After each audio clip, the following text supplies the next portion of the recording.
Even though I have a serger and love using it for all my woven edge finishes, I confess I prefer to sew all my knit garments on a regular sewing machine. I find I can customize my stitches so much better to get the perfect amount of stretch for all my seams and all my hems. And a twin needle makes a beautiful finish. Today we're sewing an easy dress pattern, Simplicity 8375, and I'll also link a couple other patterns which are pretty much the same and can be used with this video tutorial. We'll be using our twin needle for the sleeve hems and the bottom hems, as well as for the neckline top stitching, and I'll share the settings I've used for sewing this lightweight French terry. For all of my main seams, I've used a double overlock stitch. Its width and durability is so much like a 4-thread overlock you will get an almost identical finish. I'm also using a Satin Foot throughout this video, a really nice tool so you can better see all of your stitching details in the moment. Sew this dress with me and achieve a store-bought finish. Let's get started.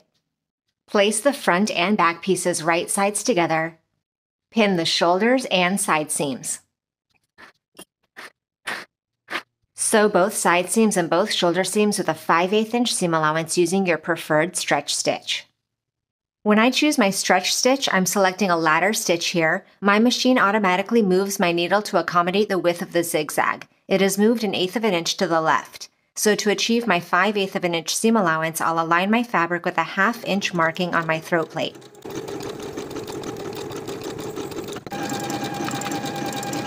This stitch gives us a sturdy, stretchy seam, and you can optionally snip off the excess fabric so it really does look like you've sewn this all in your serger.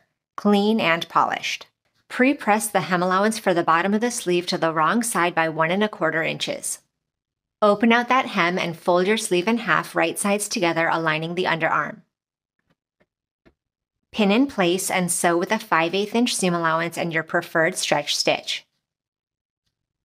Now that seam is sewn, I'll fold my hem back up along the pre-pressed crease with that seam allowance pressed toward the back of the sleeve, and I'll pin in place from the outside. Now I'm ready to take this to my machine and sew my hem in place. I'll switch to my twin needle here and thread my existing thread through the left needle. After adding a second spool on the top, we'll guide it through the machine just like the other one, and thread it through, this time through the right needle. My machine has a twin needle setting, so I'll select that and I'm ready to sew. I'm going to adjust my tension here to 2 and lengthen my stitches to 3 millimeters. And I'm sewing here with a 3/4 inch seam allowance. I'm going to sew all the way around, and when my last stitches meet my beginning stitches, I'll just sew on top of those original stitches, back stitching to secure. When I'm done, I'll trim the excess fabric on the inside carefully with my duckbill scissors. Repeat for both sleeves. With my sleeve right side out, I'll place it inside the arm side, which is wrong side out, making sure I'm attaching the correct sleeve to the correct armhole. Align the underarms and the notches and pin in place. Ease the remainder of the sleeve in place and pin. Sew the sleeve into the armhole with a 5/8 inch seam allowance and your preferred stretch stitch.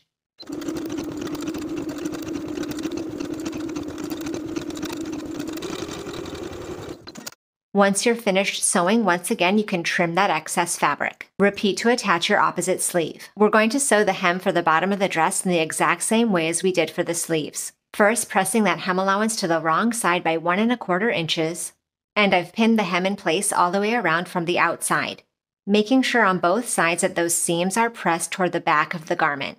Then we'll sew our hem in place with a twin needle, and once you're done, you can also trim the excess fabric on the inside.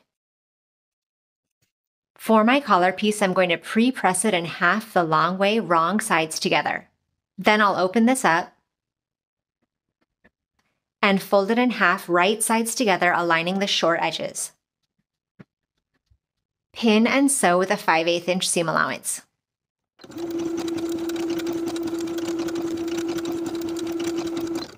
At the very center of that seam allowance, I'm going to snip until the main seam line.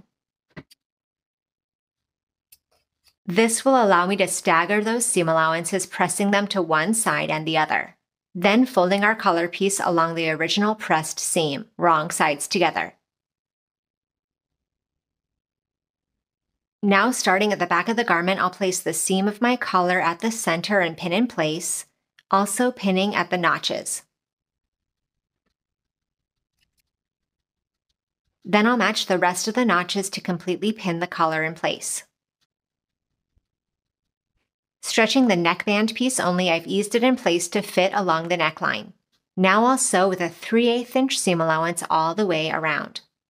Once again, note that if your machine automatically adjusts your needle position for a stretch stitch, you will have to adjust the placement of your fabric on your throat plate. Because my needle adjusted at 1/8 of an inch to the left, I'm sewing here at 1/4 of an inch so that I have my 3/8 inch seam allowance.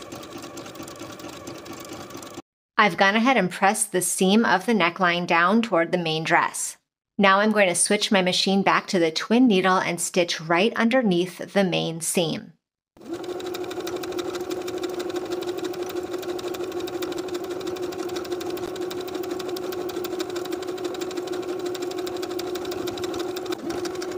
Give that neckline a really nice steam with your iron, give everything a good press, and your beautifully hemmed and top stitched dress is complete. Make sure you subscribe to the channel so you don't miss future sewing tutorials, and I'll see you in the next video.